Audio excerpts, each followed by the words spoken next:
Siempre que nos encontramos en una nueva recesión, pensamos, ¿qué le va a pasar al ladrillo? Y es que los españoles siempre acudimos a este tipo de inversiones, quizás sea porque las podemos tocar o sentir, o porque simplemente está en nuestro ADN. Nuestros abuelos y nuestros padres nos han ido pasando estas propiedades de generación en generación. Un artículo en Bloomberg dice que la probabilidad de una nueva recesión se ha disparado un 53%, y este indicador no había estado tan alto desde la crisis del 2008. Es cierto que la crisis anterior estuvo totalmente ligada al mercado inmobiliario. La gente se sobreendeudó y tomó el dinero prestado de los bancos para comprar muchas propiedades con el fin de alquilarlas o tener segundas e incluso terceras propiedades. Pero esto significa que con la nueva recesión a la que nos vamos a enfrentar va a estar también ligada al mercado inmobiliario. Todo eso y mucho más te lo digo en este vídeo, así que quédate y empezamos.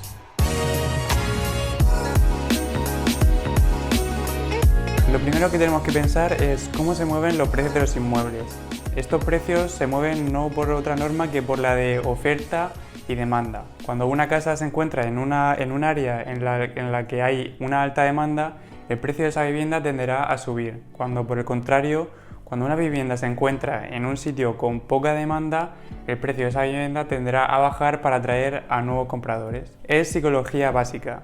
Al final, si tú pones a la venta un piso y nadie te llama y pasan los meses, al final lo que harás será bajar el precio para atraer a nuevos compradores. Por el contrario, si pones un piso a la venta y de repente te llaman 10 interesados, al final esa casa se la darás al que esté dispuesto a pagar más. Ahora que tenemos bien esto claro, ¿qué va a pasar con esta nueva crisis y qué diferencias hay con la crisis anterior del 2008? Pues bien, antes del 2008, en pleno boom inmobiliario, el negocio del siglo y el más rentable era el de comprar y vender viviendas. Tú comprabas una vivienda, le ponías una cocina nueva y a los pocos meses lo vendías por un gran beneficio y luego repetías este proceso. En pleno 2008 esta práctica se popularizó demasiado y todo el mundo estaba comprando 3, 4 casas con hipotecas y sobreendeudándose pidiendo el dinero al banco, con el fin de poder venderlas unos pocos meses después. Todo el mundo pensaba que el ladrillo nunca iba a parar, pero llegó el momento en el que lo hizo y frenó toda la economía. Muchas personas con varias hipotecas y también gente normal y corriente que compraba su primera vivienda vieron cómo el valor de sus propiedades pasaron a valer un cuarto de lo que lo hacían meses atrás, frenando en seco la economía, no solo del mercado inmobiliario, sino de todos los sectores. Como respuesta a todo esto, las políticas monetarias de los bancos centrales han ido encaminadas a estimular la economía, permitiendo que la gente se pudiese volver a endeudar de una manera asequible y barata, pero a la vez tomando medidas para que no todo el mundo se pudiese endeudar con muchas hipotecas a la vez. Digamos que esta crisis del 2008 sirvió para concienciar a la gente de que no podía endeudarse de manera sobrelevada o por encima de sus posibilidades y con el simple hecho de especular. Y ahora nos encontramos en el presente. ¿Hemos aprendido de lo que pasó en el pasado?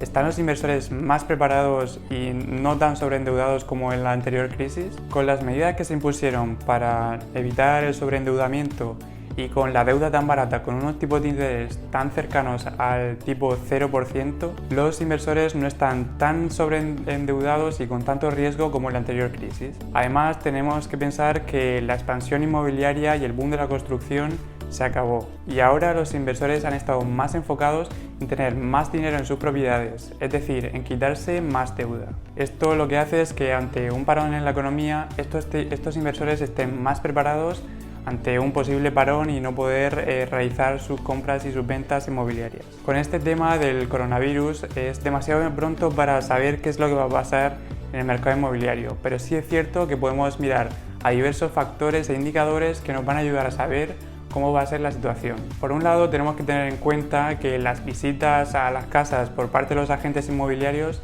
se han tenido que parar en seco. Estos agentes inmobiliarios ya no pueden ir de un sitio a otro a enseñar las viviendas a potenciales clientes. Esto lo que hace es que sea casi imposible realizar una venta, lo que va a hacer que la compra-venta de viviendas en España y en todo el mundo se frene en seco. Otros factores que tenemos que tener en cuenta serán indicadores macroeconómicos como por ejemplo el desempleo y el cierre de empresas. Si las empresas se empiezan a cerrar y el desempleo empieza a subir, podemos correr el riesgo con que haya personas que no puedan pagar sus alquileres o personas que no puedan pagar la cuota de su hipoteca. Repito que esto es de mucho menos riesgo que la anterior crisis porque la gente está menos sobreendeudada y también los tipos de interés son mucho más asequibles. En todo caso, en cuanto llegase a pasar que el desempleo empezase a subir, eso empezaría a afectar a todo el pueblo y a toda la sociedad de manera más directa y por tanto al mercado inmobiliario. Finalmente podemos mirar a indicadores que nos proporciona el portal inmobiliario Idealista, como por ejemplo